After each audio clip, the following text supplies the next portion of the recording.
이 말씀을 가지고 이전에 설교한 적이 한 번 있어요.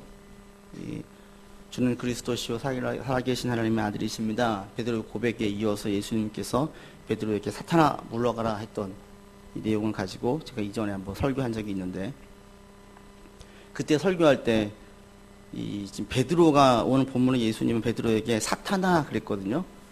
베드로에게 그러면 사탄이 지금 들어간 거예요? 귀신이 베드로를 유혹해가지고 베드로가 지금 예수님을 미혹하려고 한 말이에요? 어떻게 보세요? 사탄아 내 뒤로 물러가라. 예수님께서 베드로에게 직접 한 말이에요. 베드로의 그 말을 듣자마자 사탄이라고 얘기를 했어요. 제가 이 설교를 가지고 이야기할 때, 지난번에 말씀을 전할 때에는 베드로에게 지금 베드로가 사탄의 조종을 받은 것이 아닙니다 라고 저는 얘기를 했어요. 베드로가 사탄의 조종을 받은 것이 아닙니다. 그랬는데 예배 끝난 다음에 이제 어느 분이 막 다른 집사님하고 얘기를 막 하고 있는 거예요. 막 흥분을 해서 얘기하고 있는데 하는 말이, 성경에 분명히 베드로에게 사탄이라고 했는데 왜 목사님은 사탄이 들어간 것이 아니라고 이야기하느냐, 막 흥분을 한 거예요. 나중에 알고 보니까 그분이 교회 모르게 신천지에서 교육을 받고 있었어요. 신천지에서는 그렇게 가르치는 거죠. 그래서 영적으로 볼 때 이것이 사탄이라고 이야기를 해요. 그래서 말씀을 보면 그때 일이 자꾸 가끔씩 떠오르고, 그리고 다시 한번 오늘 준비를 하면서 첫 번째 질문이 그거였어요. 베드로에게는 정말 사탄이 들어갔냐 안 들어갔냐. 베드로는 원치 않은데 사탄이 쑤셔가지고 미혹해가지고 이 말을 했느냐 안 했느냐. 성경을 묵상을 하면 할수록 절대 아니에요. 그리고 여기에서 이제 제가 이것을 깊이 묵상하면서 오늘 본문의 말씀을 풀어냈습니다. 왜 사탄이 아닌지를 오늘 말씀을 풀어나가다 보면 자연스럽고 확신하게 알게 되어집니다. 오늘 본문은 일단 이렇죠. 예수님 길 가다가 제자들에게 물었어요. 사람들이 나를 누구라 하느냐? 이렇게 얘기를 하니까, 그러면 너희는 나를 누구라 하느냐? 예수님께서 누군가에게, 오늘 본문은 대단히 생경한 본문인데요. 왜냐하면 예수님께서 이전에 누군가, 사람들의 반응을 구한 적이 없어요. 사람들 이런 행동을 할 때 어떻게 반응을 할까? 지금 여론이 어떠니? 라고 물은 적이 없어요. 그런데 오늘 주님은 길을 가시다가 이걸 묻는 거예요. 그러니까 이걸 왜 물을까? 사람들의 반응이 궁금해서일까요? 제자들은 자신을 어떻게 생각하는지를 알고 싶어서일까요? 사실은 그게 아닌 거죠. 이제 예수님께서는 자신이 메시아이심을 밝힐 때가 된 거예요. 이것을 드러내시기 위한 시작을 질문으로 하신 거예요. 질문을 던지면서 이슈화시키고 거기에서 자신이 메시아이심을 분명히 밝히신 것이 오늘 본문입니다. 그러니까 본문 보면서 엉뚱하게 예수님 사람들의 동향을 파악하려고 한다든지 여론을 알기 위해서 질문을 던졌다라는 식으로 해석하지 않기 바랍니다. 근데 예수님께서 메시아를 드러내는 과정에서 사단이 났죠. 큰 문제가 발생했어요. 그게 뭐예요? 그것은 베드로가 예수님에게 막 꾸짖는 거예요. 오늘 본문은 지금 여러분 32절에 보십시오. 드러내놓고 이 말씀을 하시니 베드로가 어떻게 했어요? 예수를 붙들고, 우리 본문에는 항변함에 되어져 있지만 사실 이 원어를 보게 되어지면 33절, 예수님이 베드로를 향해서 꾸짖어 이르시되, 이 꾸짖어라는 말과 같은 말이에요. 지금 같은 낱말을 32절에서는 항변이라고 썼을 뿐이에요. 그러니까 베드로가 예수님을 꾸짖었어요. 저는 이제 본문에 보면서 이건 베드로가 지금 치받았다, 예수님 들이받았다 라고 저는 이제 본문에다, 이 설교에다 써놨는데, 베드로가 예수님을 볼 때 예수님에 대해서 치받은 거예요. 근데 이것이 이 당시 상황으로는 있을 수가 없는 일이에요. 처음 따를 때 랍비로, 선생으로 따랐습니다. 그리고 이 직전에 베드로가 뭐라고 했냐면 메시아라고 그랬어요. 그리스도라고 그랬어요. 그리스도. 이것은 어찌 보면 최고의 극존칭이에요. 예수님을 향해서 메시아라고 여길 정도로 최고로 존경심을 표현했던 베드로가 바로 그 직후에 예수님을 꾸짖는 거예요. 이것은 윗사람이 아랫사람을 책망하듯이 지금 예수님을 꾸짖고 있어요. 왜 꾸짖어요? 31절에 보시면 그 이유가 나오죠. 예수님께서 메시아가 어떤 일을 당할지를 이야기했습니다. 31절 같이 읽어보겠습니다. 인자가 많은 고난을 받고 장로들과 대제사장들과 서기관들에게 버림받아 죽임을 당하고 사흘 만에 살아나야 할 것을 비로소 그들에게 처음 하신 거예요. 이제 메시아인 내가 고난을 받을 것이다.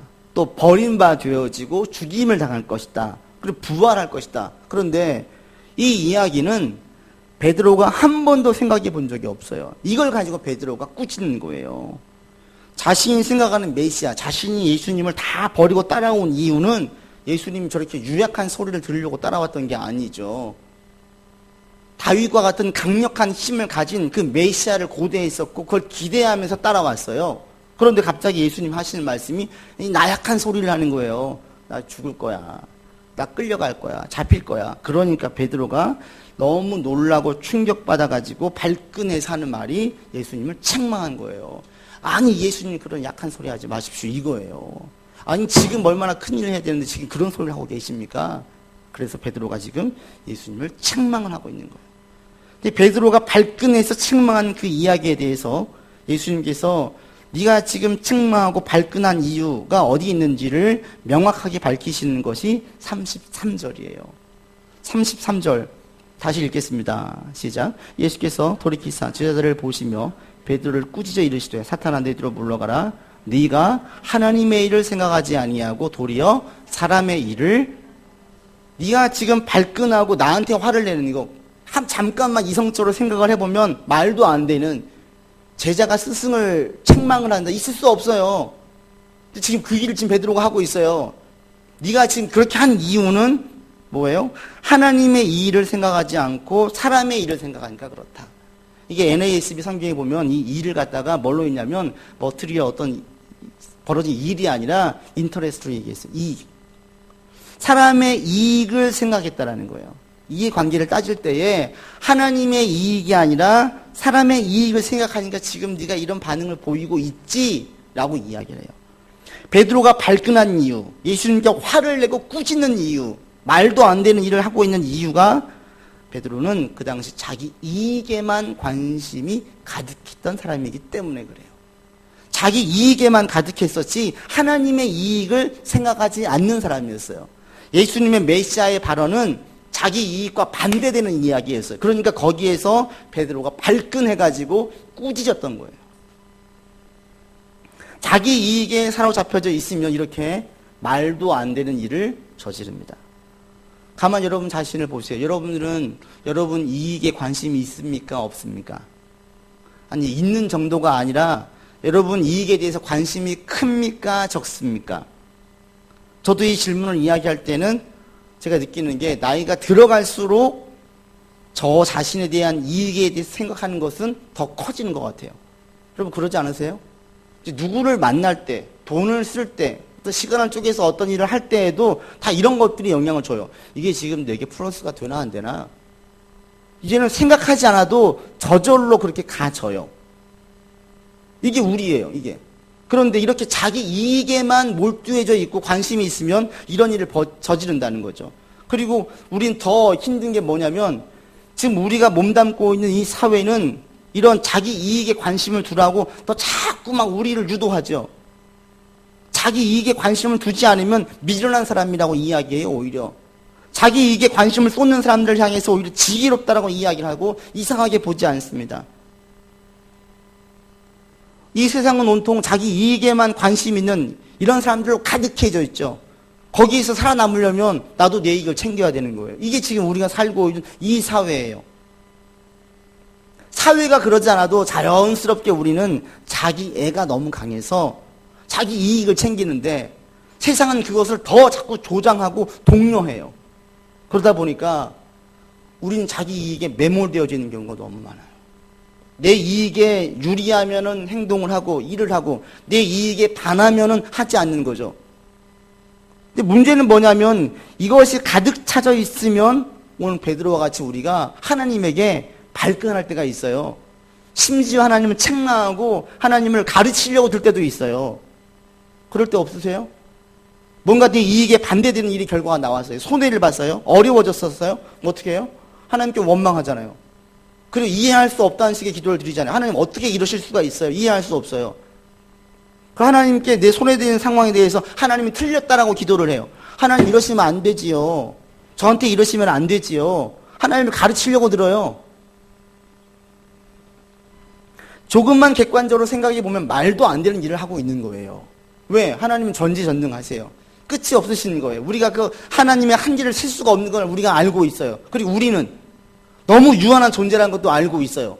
그럼에도 불구하고 우리는 가끔씩 내 이익에 반대되는 결과가 나오면 하나님께 원망하고 따지고 삿대질하고 하나님을 가르치려고 해요.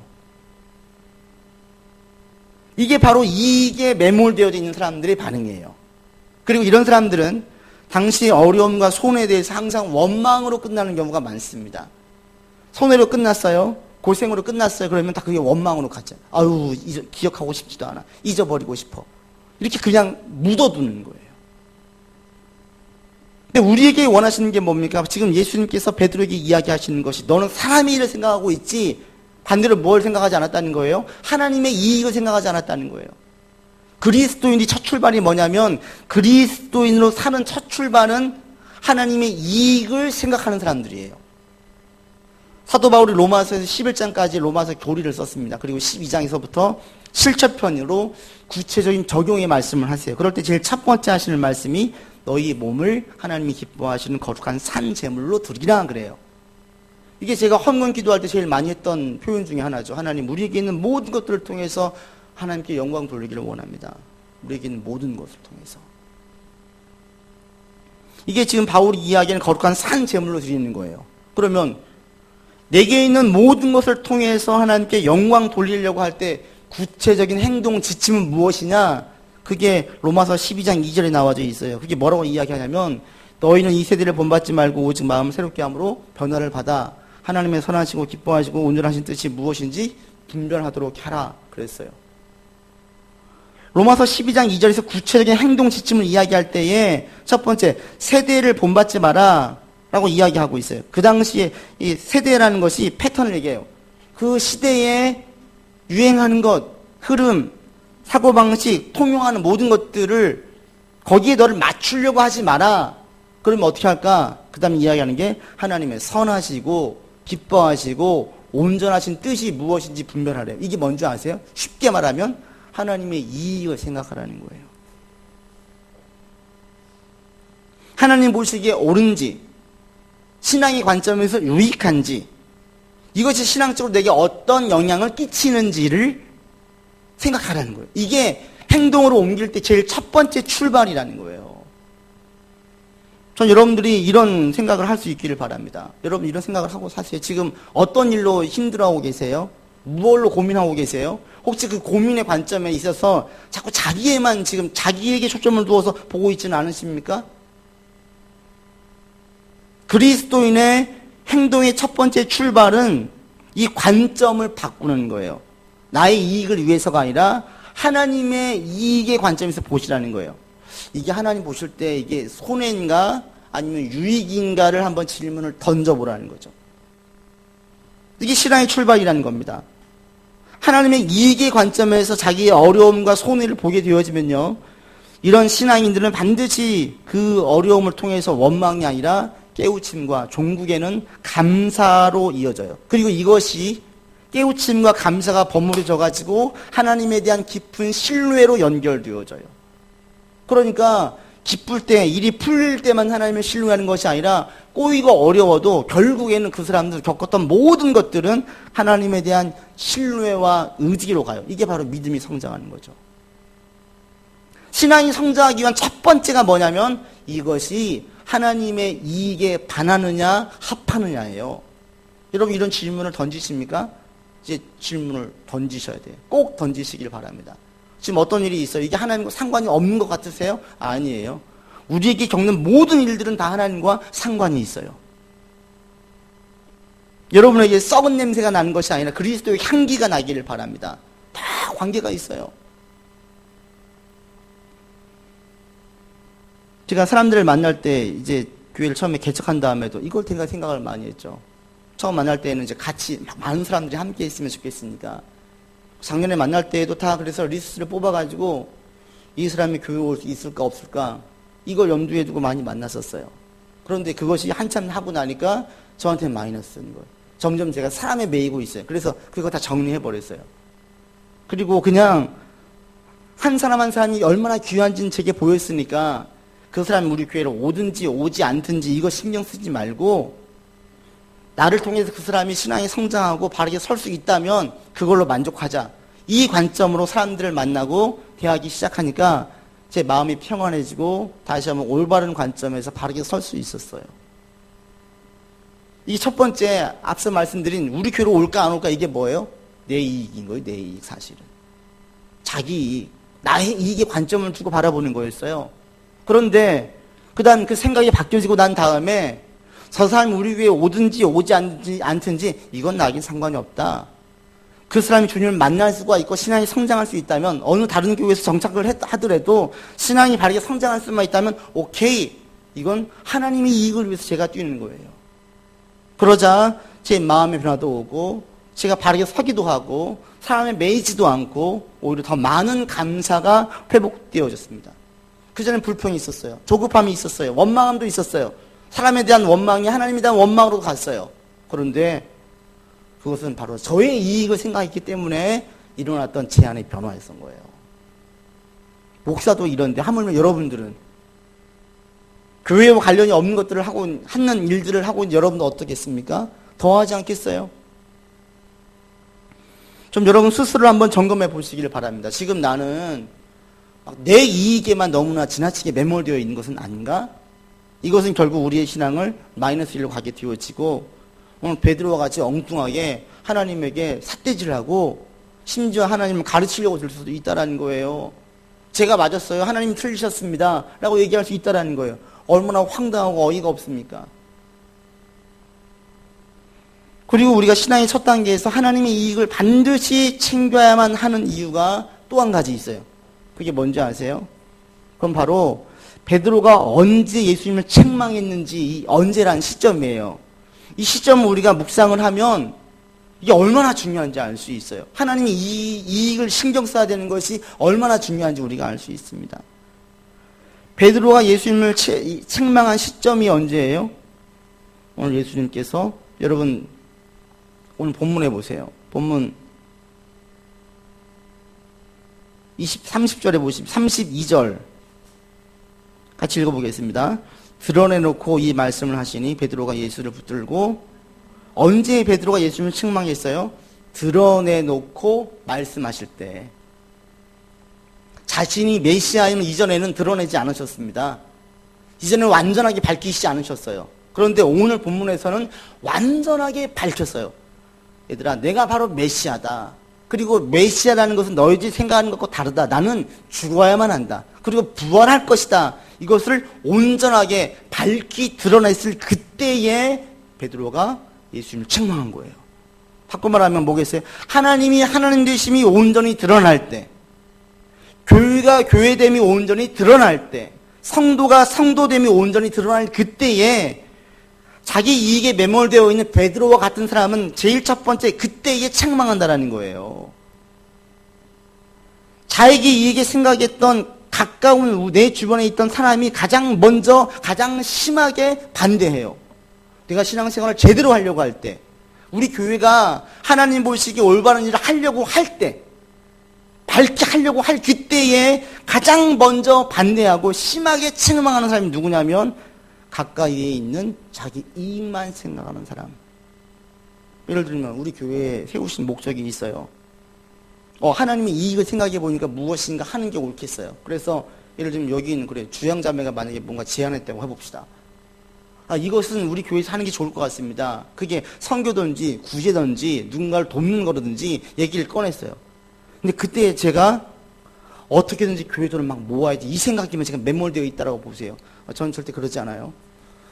막 저는 빨리 교회 건축을 했으면 좋겠고 교회를 빨리 건물을 샀으면 좋겠고 이 생각이 꽉 차 있다라고 생각을 해보세요. 그러면 자매가 꺼낸 그 제안에 대해서 제가 뭐라고 이야기하겠어요? 요즘 생각 좀 하고 살아 그러겠죠. 지금 교회 형편이 얼마나 어려운데 지금 그게 우선순위가 아니야 라고 얘기할 거예요. 자기 이익에 가득 차 있다면 그런 얘기를 내뱉는 거예요. 어느 성도가 청년 예수님을 만났어요. 정말 은혜를 받았어요. 그러면서 이 친구가 갑자기 주일만 나가던 친구가 예배 끝나고 공부도 한다 그러고 갑자기 새벽 예배를 나간다 그러고 수요예배도 나간다 그러고 갑자기 안 듣던 설교도 자꾸 듣고 이러는 거죠. 권사님의 어머님 걱정이 되기 시작했어요. 그러더니 이 아이가 갑자기 휴가 때 선교를 가겠대요. 말리기 시작했어요. 매 휴가 때마다 우리가 같이 놀러 갔는데 웬 선교냐? 그래서 갑자기 이 아이가 자기가 다니고 있는 잘 다니던 직장을 관두겠대요. 그리고 다른 일을 하겠대요. 더 이상 그 큰 돈 버는 게 목적이 아니라 자기에게 맞는 일을 하겠다고 이야기했어요. 누가 제일 먼저 반대하겠어요? 권사님이신 어머님이 제일 먼저 반대하는 거예요. 그 좋은 직장을 왜 그만두냐 이거죠. 그래, 예수 믿는 거 좋다. 신앙생활 하는 거 좋다. 그런데 굳이 꼭 그걸 포기하고 가야 되겠느냐? 왜? 큰 돈 벌어가지고 네가 빨리 장가 가야지. 용돈 좀 두둑이 줘야지.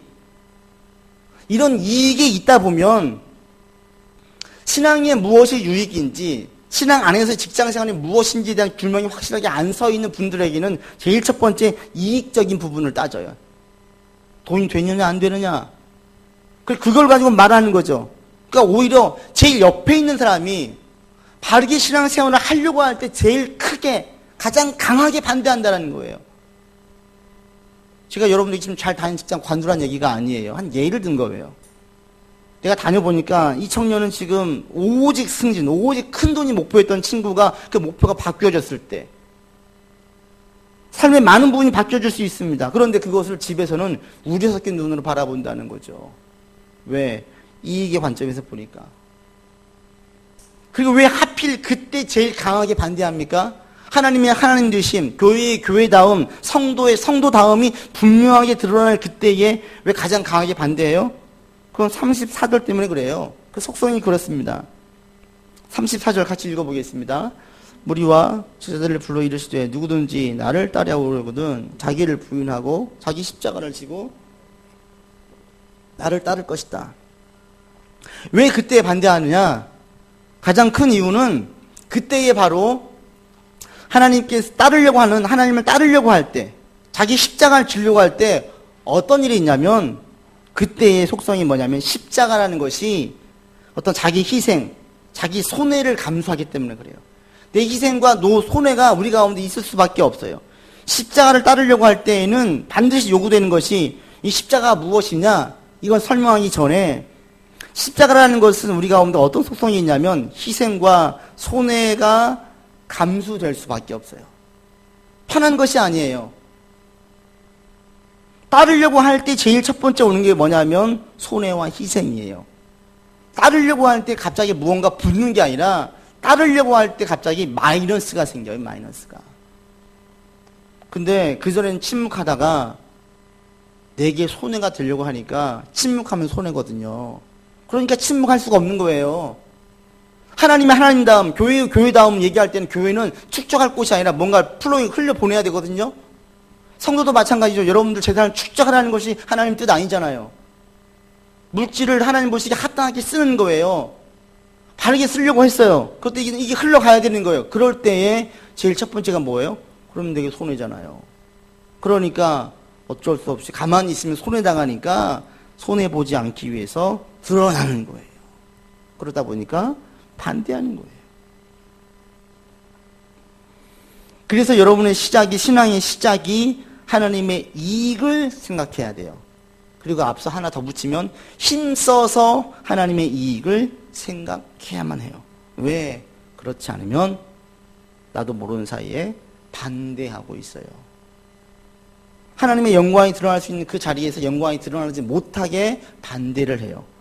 그게 바로 오늘 본문에서 예수님께서 사탄아라고 얘기하신 이유이기도 합니다.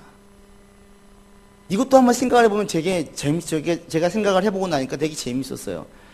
예수님이 왜 이렇게 심한 말씀을 하셨을까? 베드로는 가장 아끼는 제자 중에 한 사람이거든요.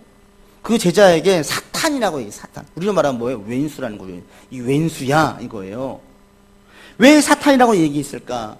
지금 예수님께서 메시아이심을 밝힐 때에 제자들이 다 이해하지 못할 것을 예수님도 알고 계셨어요. 때문에 얼마든지 이해하고 너그러운 마음으로 베드로의 말을 받아들일 수 있어요. 그리고 실제로 그 이후에도 그런 경우가 많았어요. 베드로에게 말씀하십니다. 네가 나 3번 부인할 것이다. 베드로가 호언장담했죠. 절대 아닙니다. 그때 예수님 베드로를 책망하지 않으세요. 아니야, 네가 부인할 거야. 그 다음에 부인했습니다. 부활한 다음에 제자를 만났습니다. 그때 베드로에게 예수님께서 뭐라고 말씀하세요? 책망했어요? 추궁했어요? 안 그랬어요. 그거 봐, 너 내 말이 맞지? 너 부인한다 그랬지? 부인했지? 뭐라 하지 않았어요. 오히려 너 나 사랑하니? 너 나 사랑하니? 회복시켜주시고 치유시켜주면서 연약한 베드로를 이해하셨어요. 그러면 오늘 본문도 굳이 사탄이라고 할 필요가 없잖아요. 이해하시면 안 돼요? 네가 아직 어려서 네가 지금 몰라서 그렇지. 네가 지금 메시아가 아니 잘못 되어 있으니까 그렇다 라고 할 수도 있어요. 근데 갑자기 사탄아 라고 얘기하시는 거예요. 왜 그럴까요? 그만큼 지금 예수님은 베드로의 말을 매우 심각하게 받아들이고 있어요. 인본주의, 민주주의, 공리주의 이게 나쁜 거예요? 좋은 거죠. 나쁘게 얘기하는 사람 아무도 없어요. 사람 중심인 거, 전체를 이롭게 하는 것 이게 나쁩니까? 나쁘지 않아요. 그런데 오늘 본문의 근거 보면 나쁠 수 있어요. 아니, 매우 심각하게 나쁠 수 있어요. 사람을 위한 일이었는데 그것이 알고 보니까 사탄을 위한 일로 바뀔 수가 있다는 거예요. 이런 관점에서 대중문화라든지 사회의 흐름이라든지 정치라든지 모든 것들을 보시면요, 시각이 달라져요. 대중문화가 좋은 거예요? 나쁜 거예요? 나빠요? 나쁘지 않아요. 저도 가끔 가요 들을 때 있어요. 엊그젠가도 흥얼거렸던 것이 그 이선인가 불렀던 노래 그 지난번에 얼마 전에 나왔던 노래 막 흥얼거려지더라고요. 나쁘지 않아요. 그러나 모든 문화의 속성은 출발은 누구를 위한 거예요? 사람을 위한 거예요. 세상의 모든 문화, 모든 트렌드, 모든 유행은 하나님이 아니에요. 사람을 위한 거예요. 그런데 이것이 마치 양날의 검처럼 필요하기도 하지만 우리 신앙에는 아주 큰 해를 가할 수도 있다는 겁니다. 오히려 신앙적으로는 적대할 수 있다는 거예요. 그게 지금 베드로 이야기였어요. 베드로는 사탄에 사로잡힌 사람이 아니었습니다. 성경에서 이야기하잖아요. 네가 지금 사탄에 사로잡혀 있다라고 예수님 말씀하시지 않으세요. 사람의 일을 생각한다. 사람의 이익을 생각했을 그때에 그게 하나님에게 대적할 수가 있어요. 예수님이 지금 오신 이유는 이 땅에서 하나님의 뜻을 완성하려고 오신 것인데 그것은 자신이 죽음이에요. 그런데 죽지 말래요. 결국 이게 뭡니까? 완전히 지금 말씀에 반대되는 이야기를 하는 거예요. 사람의 이익을 생각해서 무엇인가를 했는데 그것이 완전히 사탄이 좋아할 일을 하고 있다라고요. 사탄이 좋아할 일을. 사탄이 하와에게 물었습니다. 선악을 동산의 나무를 먹지 말라고 했느냐? 그럴 때 맨 마지막에 뭐라 그래요? 너희가 저것을 먹으면 결코 죽지 않을 것이다. 이게 사탄이 한 이야기예요.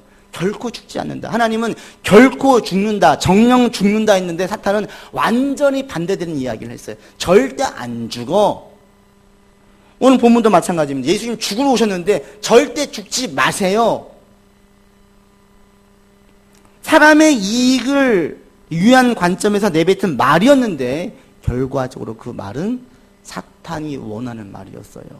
그래서 베드로에게 사탄아! 라고 이야기한 것이지 베드로에게 귀신 들린 것이 아니었어요. 이게 더 무서워요. 박애주의, 인본주의 다 좋은 거잖아요. 그런데 그것이 신앙적으로는 사탄과 같은 일을 할 수도 있구나. 하나님의 일을 완전히 반대되게 할 수도 있구나라는 거예요. 단순히 사람의 이익을 생각하는 것, 여러분 그거 하지 마십시오. 하나님의 이익을 생각하십시오. 왜 반대할 수 있으니까요. 로 끝나는 것이 아니라 알고 보니까 사탄이 좋아할 일을 할 수도 있어요. 결국에는 인간을 위한, 자기 이익을 위한 그 일이 사탄이 활개치기 좋은 장을 만들어 놓을 수도 있다는 거예요. 근데 지금이 그렇지 않아요? 다 돈하게 만들어. 이거 누가 좋아하겠어요? 하나님이 좋아하시겠습니까? 사탄이 좋아하겠습니까? 돈 없이는 못 살아. 이 얘기가 성경적인 얘기입니까? 사탄이 좋아할 얘기입니까? 너무 분명해지는 거예요. 우린 다 그러잖아요. 부자 되세요. 성공하세요. 복 받으세요. 다 돈 많이 벌라고 이야기해요. 돈 버는 건 나쁘지 않은데 돈만 많이 벌면 이건 사탄이 원하는 거거든요. 그래서 우리는 하나님의 이익을 생각해야만 해요. 지금 여러분이 어떤 일을 겪고 있습니까? 지금 겪고 있는 그 일들 가운데에서 하나님의 이익, 하나님 신앙 안에서 바라보고 있습니까? 저에게 예를 들면 저는 지금 교회 사역을 하고 있어요. 이 모든 겪는 사람들과의 만남, 또 겪는 여러 가지 일들이 자꾸 신앙 안에서 저는 다 해석을 하려고 애를 써요. 내 신앙에 어떤 유익이 있지? 저는 그렇게 생각을 해요. 훗날 이 일도 다 감사할 거야. 새벽 예배 혼자 나와서 해요. 이제 언제 또 이런 일이 있겠어. 지금 여유 있게 설교 준비 안 하고 기도만 하는 것도 이렇게 편안하게 있을 때가 언제 있겠어. 감사함으로 바라보고 있어요. 이것이 되게 잘 유익이라는 거죠. 여러분이 겪고 있는 여러 일들이 좋은 일도 있을 것이고 나쁜 일도 있습니다. 우리 가운데 늘 형통 없습니다. 늘 내 예상한 대로 가지 않습니다. 그럼에도 불구하고 하나님의 이익을 생각하는 사람들은 그 모든 것들이 다 유익하다라는 거예요. 이번 한 주 여러분 겪는 모든 일들을 신앙의 관점에서 좀 바라보세요. 이거 누군가하고 할 때, 직장 생활을 할 때, 관계를 맺을 때 이것이 하나님의 이익에 플러스가 되는지 마이너스가 되는지 세상에서는 묻지 않지만 우리는 그리스도인들은 반드시 물어야만 돼요. 이걸 물으시고 거기에 대한 답이 하나님에게 이익이 되는 쪽으로 자꾸 여러분들이 행동할 수 있기를 바랍니다. 아멘. 그래야 그것이 우리 가운데 오늘 본문처럼 예수님께서 나중에 우리한테 이 사탄아! 라고 얘기하지 않는다는 거예요. 다윗아 시몬아 네가 축복이다. 그런 고백을 하는 네가 축복이구나. 이런 칭찬을 하신다는 겁니다. 하나님의 뜻이 무엇인지 모르고 갔는데 하나님의 이익만 생각하고 나아가면 그게 하나님의 뜻이에요. 가장 좋은 길입니다.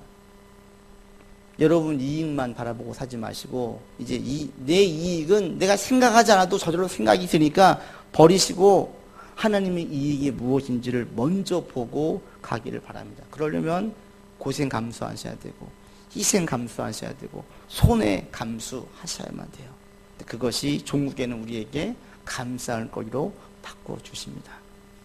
이런 경험들이 여러분 가운데 많으셔가지고 이것들이 하나님에 대한 깊은 신뢰로 이어질 수 있는 여러분의 삶이 되기를 주의 이름으로 권면을 드립니다. 기도합시다. 주님께서 베드로를 향해서 사탄아 물러가라 말씀하셨습니다. 베드로가 사탄이 아니라 인간의 이익을 생각했는데 결국 그 모든 말들이 사탄이 좋아할 말이었습니다. 하나님을 대적하는 말이었습니다. 하나님 우리는 어리석고 교만하고 자기애가 너무나 강해서 우리의 이익만, 우리의 이익에만 관심이 있습니다. 이런 우리의 죄를 용서해 주시고 다시 한번 하나님의 이익을 우선에 두는 우리가 되도록 인도하여 주시옵소서. 하나님의 선하시고 기뻐하시고 온전하신 뜻이 무엇인지를 자꾸 생각하게 하시고 이 일이, 이 행동이, 이 말하는 것이 하나님의 이익에 위배되는지 합하는지를 살피면서 나가는 우리가 되도록 우리를 깨워 주시옵소서. 우리 구주 예수 그리스도 이름으로 기도드립니다. 아멘.